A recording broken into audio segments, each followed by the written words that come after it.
Welcome to the Thursday, November 16th, Facilities and Purchasing Committee meeting. We are being live streamed, so if anybody would like to speak, please use a microphone. And for any people in the community, please state your name and where you live in Lower Merion, Narberth. So as we start out with the meeting, let's start with the first item on the list in the agenda is the list of bills. Does anybody have anything they'd like to ask about the list of bills? Nope. Okay, so if there's no questions or any questions from the community about the list of bills? Is there anybody from the community? Okay, then are we okay to move this forward? Yes. Okay. So then, for the next item is the purchasing report. And we've got the Starlight. Good morning. morning. The first four items on the purchasing report are related to Starlight. They will be funded under capital projects, furniture, fixture, and equipment under a CoStar's contract 034E 23-211.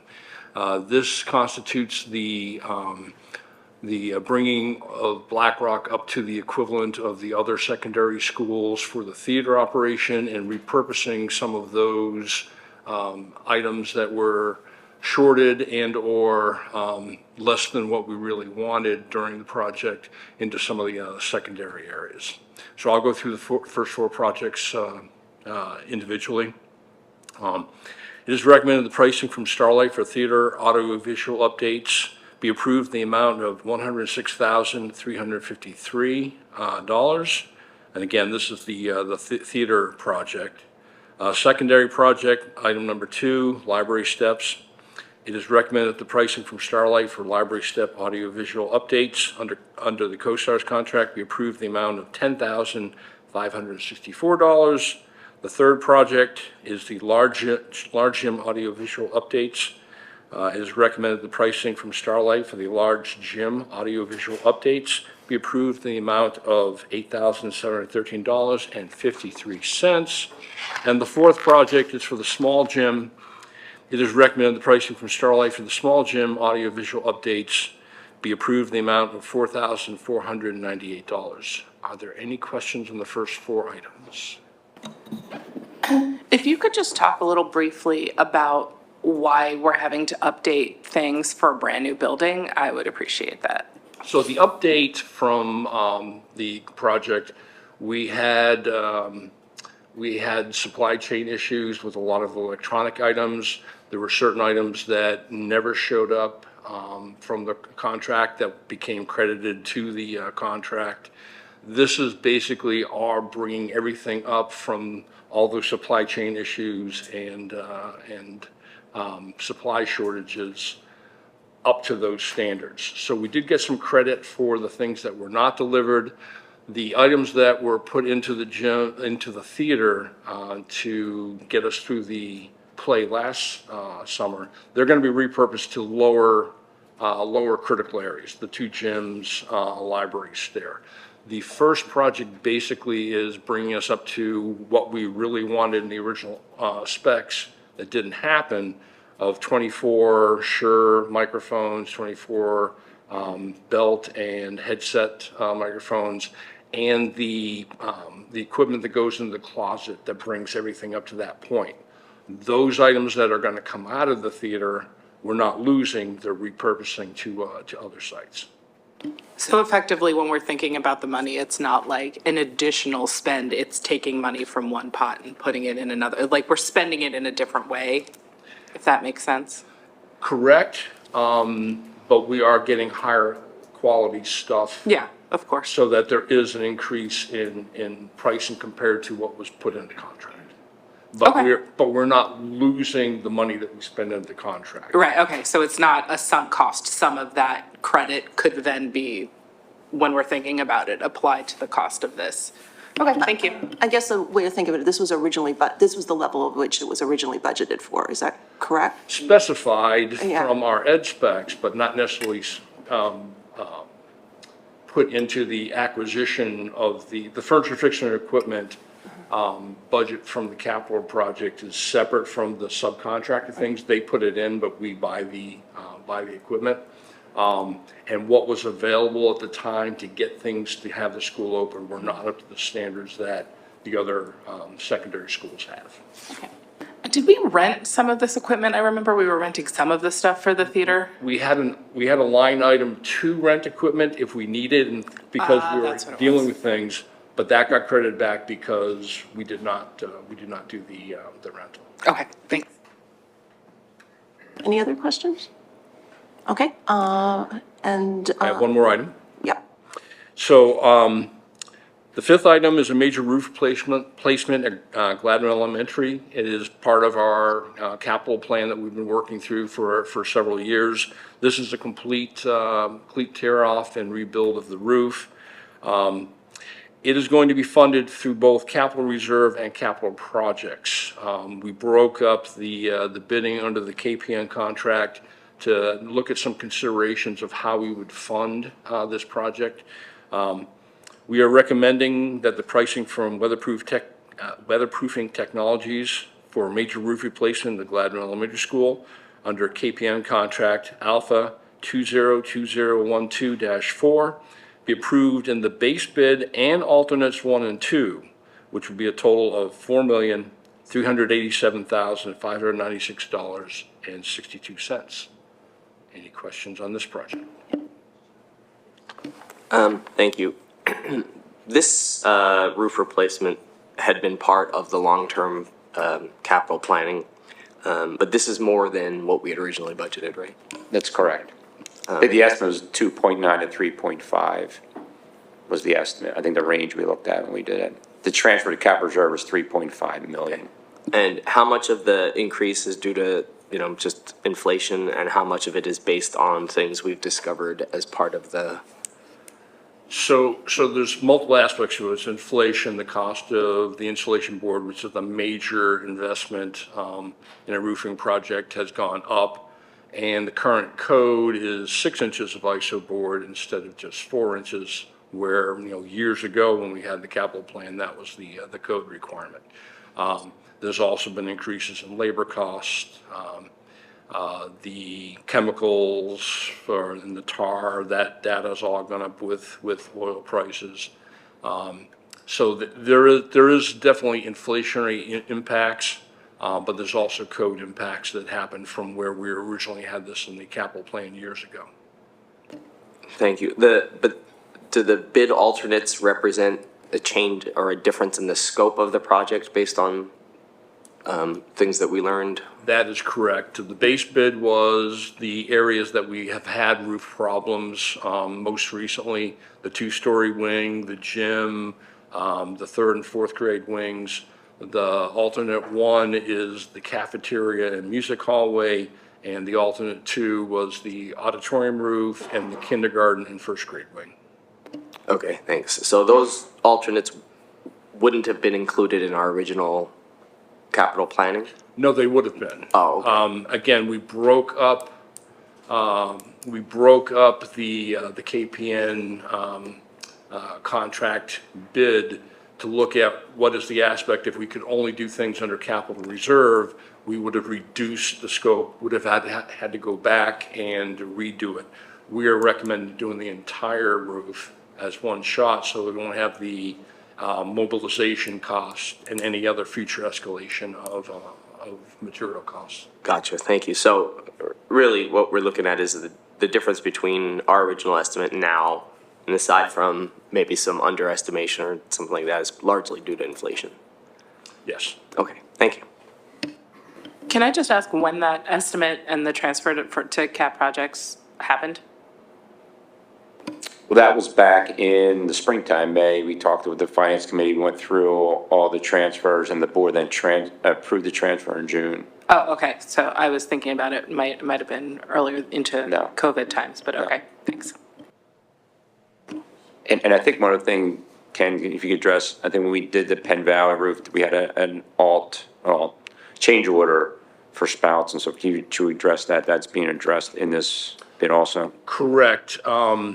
So the things that come up with change order roof projects are things you don't see. So it could be decking, in this case, in the case of the Penn Valley one, it was drain bowls. The drain bowls from the surface looked like they were satisfactory, but we found out that in prior projects, they were not properly supported, and a lot of them popped off, and that created that change order. We did not want to get burned on it, on this future project, so we are actually looking at, which is a very standard practice, putting in new drain bowls and connections for all the Gladwin drains. So that change order should not show up this time because it's already included in the contract. Okay, and so the roof is being taken down all the way to the To the decks, to the deck and everything? yeah. Okay, and once it's done, how long should it last, just so that we have an So estimate? the systems that we've been putting in that have been tear-offs have a warranty period of 20 years, but should have an expected lifespan of 25 years. At that point, we would anticipate that we would do a coating so that we would not do a full tear-off. But the lifespan should be 25 years. Okay, thank you so much. Are there any more questions? Okay, with that, that's the end of the purchasing report. Are we okay to move these items forward? Yes. Okay, thank you. Next on the agenda item is the scholarship at LMHS. So as Dr. Johnson comes up, this was something that we had previewed with the board and as a safety measure, as we're thinking about safety and security. The one big difference between our two high schools is that students at LM use classrooms here at district offices. So there's a significant number of students that traverse the two buildings each day. So thank you for coming, Dr. Johnson.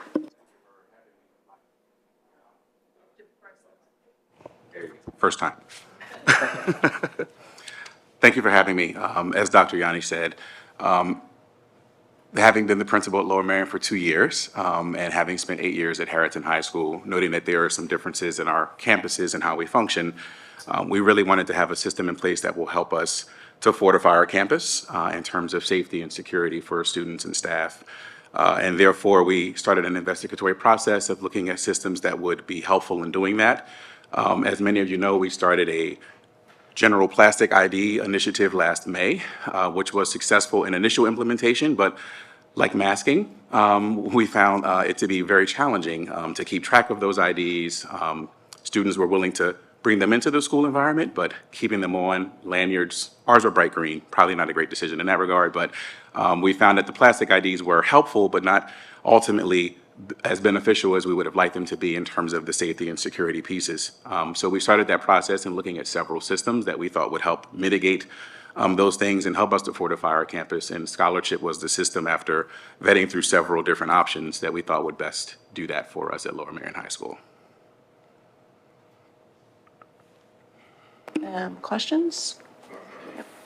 So what is the, instead of the plastic card, what is the methodology? So sure, a scholarship uses the RFID system so that upon entry to the building, students would scan their IDs at an attendance kiosk.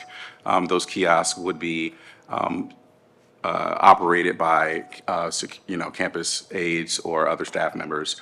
Once students swipe in, they're essentially checked into the building for the day, which allows us to ensure that students who are coming in are our students. We're able to identify that students are on campus and in school. And in addition to that, it helps us on the attendance end of being able to communicate to teachers that students are, in fact, already in the building when going through attendance procedures as students go to class. It also helps us with that transition between the district administration building, where we hold some science classes and study halls, and that transition of coming back into our school and the students who are going over into the district administration building. So the RFID card systems is what the technology that they use to help us to do that. Do they have to swipe in like once into the DAO and once into school? So we would, our procedures that we have discussed would have that. So we would have an initial swipe in the morning. That's that general vetting of students coming into the building. And then we would also want to have those procedures in place so that as students are headed to the DAO, they swipe into that building. And as they're coming back into the main building, they would also scan again. Is that going to be a bottleneck, or you don't anticipate that? I don't. It's a great question. We went and visited another high school that's actually larger than ours, has about 3,000 students. And we stood at one entrance during our visit. It was myself, Dennis Witt, and Mr. Faley, who oversees our building emergency procedures. And at that particular high school, they were able to scan in about 800 students in under 10 minutes. They have a much tighter window of entering students into the building. It's about 15 minutes, whereas our morning procedures allow for about 25 minutes for students to come into the building. And we utilize two entrances, so we wouldn't anticipate any increased time. Each kiosk creates 2 lanes of entrance, and it's less than a second for a student to swipe and scan in. So you're able to get students through those kiosks in a relatively short amount of time. So we don't anticipate an increased time in terms of transition.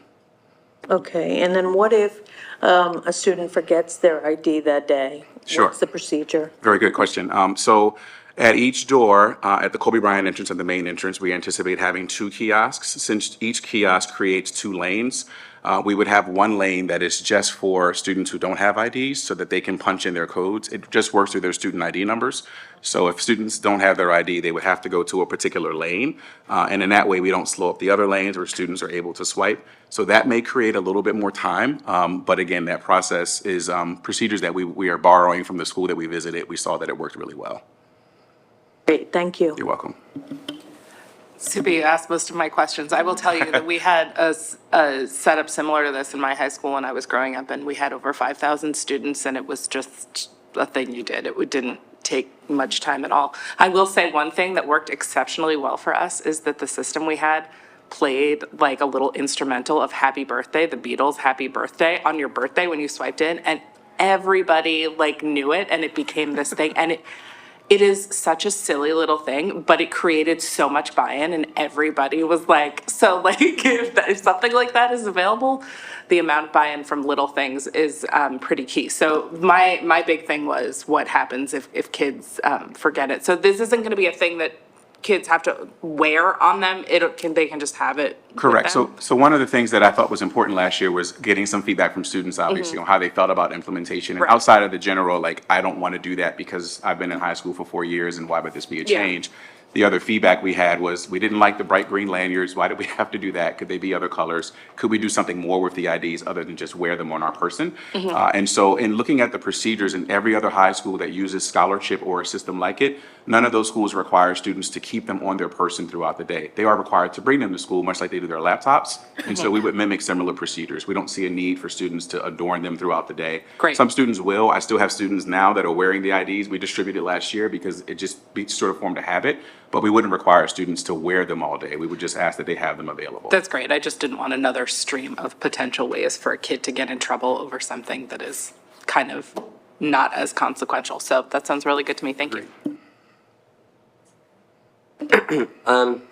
So we're purchasing 7 kiosks. Where do you anticipate deploying the other 3 if you? So 2 kiosks at the main entrance, 2 kiosks at the Kobe Bryant entrance for a total of 4, 1 kiosk at the DAO entrance for students who are coming to class. There's an additional kiosk. We thought it was wise to purchase an additional one in case a kiosk went down. One of the things that we had as feedback from Eastern Area High School is that when their kiosk went down, they tried to redirect students through another door. That is what ultimately impacted their ability to get students in a timely way.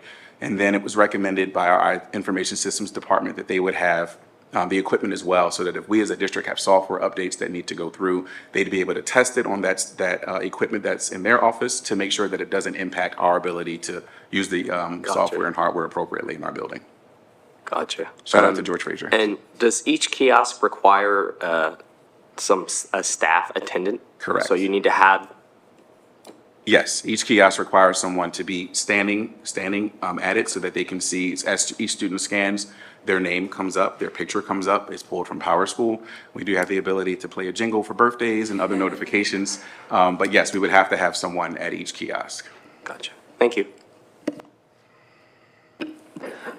Thanks. Thanks for this great explanation of what the process looks like. I'm wondering about like when we get bottlenecks, quite often being one of those bad parent that drove my child every morning. There's a lot of bottleneck created by the light, and people jockeying to get into the left lane because there's only one lane that turns left. Right. And a lot of people went into the side entrance. Is that going to be, is that all stopped now so that they could make it into school on time? I mean, is there going to be a process to help students, when you're stuck in traffic in the parking lot, so they're not always considered late when they were here on time, but they just couldn't get up to the front to get out of the car in time? Sure. So I hear two questions. So one, door 23 is the door you're referencing on the side. At the start of this year, we actually closed down door 23 and required all students to come through the front. That was sort of in anticipation of an implementation of this system so that students are used to not using that door. It is just reserved for our students receiving special education services. That also allows us to pull a campus aide from that door and reallocate them to the front so that they can be at the kiosk. We would use similar procedures to what we're doing now. We do try to extend grace as students are coming in and parents are dropping off. Our hope is that next year with the change in start times, that more people may utilize our limousine transportation services via the school buses so that there's less of a bottleneck. We've also had some conversations with our campus aide and the Lower Marion Township Police Department about revising some of the procedures at drop-off. That's an area that I'm always passionate about. I don't know always if I have great solutions. So we've looked at, are there ways to mitigate that so that we could maybe have 2 lanes of drop-off? There's some concerns about doing that, but certainly looking at I've that. always advocate we need both lanes to be able to turn left onto Montgomery Avenue, and that would mitigate a lot of it because people get stuck in the right lane trying to get into the left lane because the Correct. light turns, and then nobody can pull up on the right lane. Exactly right. Yeah. Okay, I just wanted to know, so are we gonna have to have a full-time staff person at the DAO to operate the kiosk? So we already do now. We have a Okay. campus aide that's assigned at that entrance at all times. So that individual, and our campus aides do that on a rotating basis. Okay. So we would just shift our rotation so that they're there and the kiosk is plugged in and up and running and ready for students. But it's the same procedures that we have now in terms of staff allocation. And likewise, there would be somebody available for students that are, say, moving their cars if they've parked in the neighborhood, and they leave Students to park go in the move. neighborhood. No, I'm, I mean, they shouldn't, and I know our neighbors would prefer that they don't, but we know that it happens, and I don't want to put my fingers in my ears and pretend that it doesn't. Is there a way, if a student leaves the building, that they will be able to get back into the building? So sure, I mean, one thing, I think we've mitigated a lot of that, of students parking in the 2-hour parking, because we are a closed campus. That was a lot of the efforts we had at the start of the year. So it's much less likely that that happens, but if it Good. were, it would work the way that it does now. Students would be able to re-enter the building. They would go through our security desk, with our security officer, Joe, who's there. The At kiosk. the front door or at the? At the front door. All of our, what we've communicated to students is that after entrance in the morning, the only way to come in and out of the building is through the front door, so that we mitigate the number of access points to the building. And that's even like when the weather's nice and people are eating outside kind of deal We too? also? provide some grace when the weather's nice because we want to de-densify the building, allow students to go into the courtyard and the patio areas. And we have campus aides at those areas to do that. And we usually make announcements on those days, like it's really nice outside, we encourage you to go out. And we certainly allow for that. It's sunny, go outside. All right, thank you. You're welcome. Yeah, you can just turn the Wi-Fi off and they'll have to go. You get a revolt. Yeah.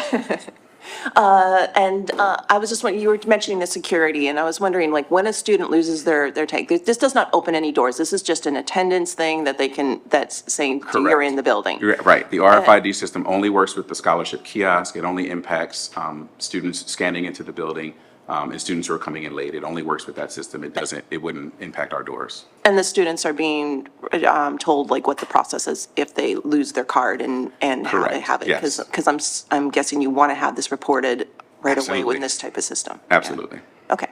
Okay, appreciate it. Is there any more questions, or, okay? Just to kind of go over, so you're being asked to approve a purchase of $62,429 for this system.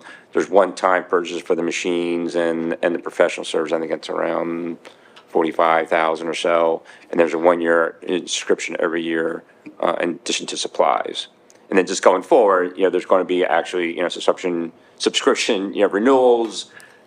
Mr. Johnson talked about, we're going to have to pay some additional employees, additional hours to also, monitor the kiosks. So right now we're estimating, right in today's dollars, around 33,000 or so. That will keep increasing as the years go on. One thing that came to my mind when you were mentioning this, this will be the only school right now, or is this like a test pilot that, and we may consider expanding it to any other schools? So I want to thank Dr. Johnson for taking this on because as, you know, safety and security is really important. Right now, it's just LM because of the uniqueness of, you know, traversing multiple buildings. I think as technology like this improves, we may look at this for some of our other buildings, you know, but for right now, it's just LM. And I anticipate that we'll have some data we'll actually bring back to the board to, you know, share how the implementation is going later this year. Okay, great, thank you. And so I think, Dr. Johnson, I want to thank you for coming. And I think I heard you say that you're going to record the jingle for Happy Birthday. So I see Ms. Buckman is in the audience, so she will be sure to record that sometime this week. That seems like a really good project for some of our music production students. As a pianist of 20-plus years, I'd be happy to record a jingle. Oh, man, you tried to make that all embarrassing, and then he had to Did be you good see, at something do you else. see the level of one-upping that happens on this leadership team? We have a very talented staff. Thank you, Dr. Johnson. So are we okay to move this forward? Yes. Okay, okay, thanks, and, Tried so hard. okay, moving on to the next item, it's Inquirer recruiting campaign. So Mrs. Hanks, fortunately couldn't make it here today, so I'm pitch hitting for her. So this is for the Human Resources Department for our advertising agreement with the Inquirer and Monster.com for the remainder of this fiscal year. The proposal is $9,985.62, and this will include 5 ads on Monster with other search capabilities, print ads in the Inquirer, and the Daily News Biweekly. We've used the Inquirer and Monster periodically throughout our years here, and mostly been using Indeed. We're not getting the return on investment from our services with Indeed. So we spent about $20,000 since the beginning of this fiscal year with Indeed. Hasn't really reaped a lot of benefit or candidates to us. So the HR department believes this is a different avenue to go through, which they think they'll get better results. So this is what they're proposing to do. And again, we're looking at, you know, a lot of ads for, you know, nurses and bus drivers and aides and food service assistants that we're short on. So we're trying to work this thing through the Inquirer Monster, see if we can get more candidates. That was my first We're question. yeah, there's some areas where we're struggling for staff. So Okay, we're so it's- trying to look at different avenues so we can try to get a bigger crop of potential candidates that we can potentially. Largely non-teaching staff is who we're trying to Correct. recruit these are. Yes, okay. yes. The other question was just also the Inquirer online as well, or just the print edition as? Yeah, go ahead.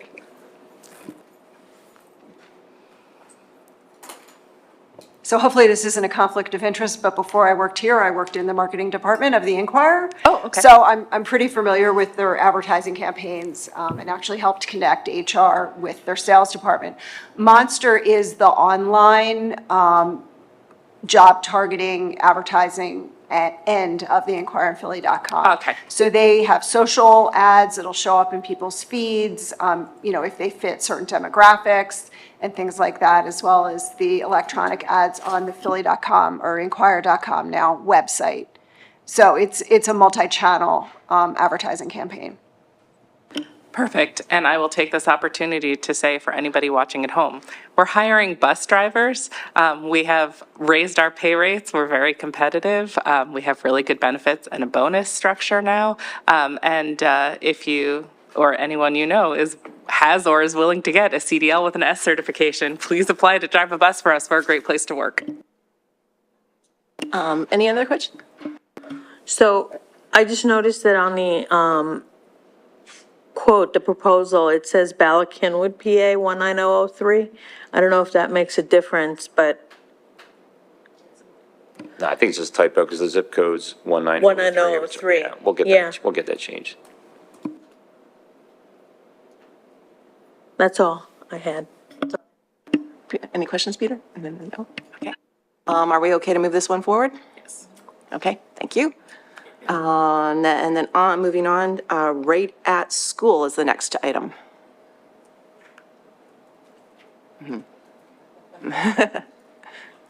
Welcome. Good morning. I just realized my name was on the agenda. Okay. Probably. Good morning, everyone. This is an amendment to our original agreement with Right at School, our on-site childcare provider that we've worked with for a number of years now. This particular amendment relates to the wraparound program that they provide for our kindergarten students, or not all of them, but many kindergarten students that's housed here in the administration building. This does two things, describes the cost associated with the license of the facility here, the 2 rooms here, as well as the transportation costs that are involved. Because, and we've discussed this with the board previously, but the idea is that those students, their kindergarten wraparound students, actually get 2 additional trips during the day because they are transported here from the half-day program and then back to their school to get on a bus. So they're technically getting an entitlement beyond what is offered to all of our other students, which is why we've had a cost imposed, because it's a cost to the district to provide that transportation to students. So because of the increasing costs we've experienced in terms of transportation, costs associated with drivers, with shortages, et cetera, those rates have increased. And so this new agreement reflects those increases this year that were passed on to Right at School. So that is the nature of this agreement in large part. Thank you. Any questions? No?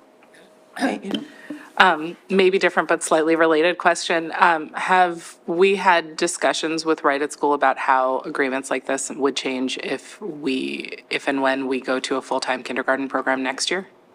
Yes, they are very much aware of the discussions we've been having, and, to the extent we offer a full-day program, there would no longer be a need for Right at School to offer a wraparound program here in the district. We would still contract with them to provide aftercare at the elementary school buildings, however? As of now, yes, that would be our intent. And that would save us a lot of money because then we're not busing them to school. They're just walking them to the fields, I suppose. So that's good. Okay, thank you. Okay, any other, Sue? Just to clarify, if we do implement full day, it wouldn't impact our costs for transportation because that's what this contract is. They're paying for transportation. I misspoke. Yes, you're Yeah, correct. That's correct. That's correct, yeah. sorry. Sometimes the words come out of my mouth. I apologize. Okay, thanks. If there's no more questions, are we okay to move this forward? Yes. Okay, thank you, Ms. Shea. And on to changes, change orders for Black Rock Middle School. Good morning. As you're aware, we are closing out the various contracts for construction on Black Rock Middle School, and this was a multiple prime construction contract, so there's almost a dozen different construction contracts that the district held.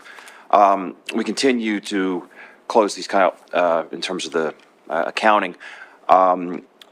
Most of the contracts are closed. The contracts that are still being finalized, one of them is Gessler Construction. Some of the work that Gessler Construction did was some site work, landscaping, things of that nature that was actually performed while we were fully occupying the building. So those were later phases of construction, which explains why they're coming in the later phases of all of our account reconciliation. So this specific change order, it's a credit to the district, so we're actually getting money back. And it's very similar to the other contracts that have been closed out. Before the closeout of any construction contract, we look at the allowances that were built into the contract for construction. Any allowances that were not used, which is not uncommon, those are credited back, and then the final payments are adjusted accordingly. So this is part of that reconciliation. Thank you. Any questions? No? No? Are we good to move this forward? Can I just ask? Oh, you do have. Just looking at the numbers and I just how much are we getting in credit from this change order? That was probably one of the best things I could have described, is the fact we're getting a credit for $11,800. Okay, thank you. I appreciate that. So you have a question? Yeah, I just wanted to know, this is for Gessler. You mentioned that you had closeouts with a bunch of other entities. Are we gonna get change orders with those, or is it just gonna be a procedure where you kind of wipe out what they, the net? Some of the closeouts currently being addressed by legal counsel. So that is pending. Thank you. I believe we've had some contracts going through already that have, or change orders that have closed out contracts, like Vision, I believe, and Mostly all. Most all, yeah. And part of it was the adjustments on the allowances and just cleaning up any debits and credits so that we can close the books cleanly. yeah. Okay. Are we okay to move this forward? Yes, please. Okay, thanks. And with that, we are on the last agenda item. We are not doing, are we doing an update for Black Rock? We are decided that this is, since everything is basically closing out and things are, there's only like some punch list items, a few, we've decided not to continue with Black Rock Middle School updates at this time. If something does arise that requires a report, we will report on it. But as we end the meeting, I want to say thank you so much to Ms. Suba Robinson and Mr. Peter Lee for their service to, and it's their last day on the, here. Sad to see you both go, and you've been a great co-chair. Thanks. And thank you. And with that, we'll close out today's meeting. There are no community members, so that we have had no comments from the community. And our next meeting will be Thursday, December 14th, in the same building at 8:30. I'll see you next month, hopefully. I'll be here. Oh, yeah. And congratulations. Thanks. Okay, thank you. And bye.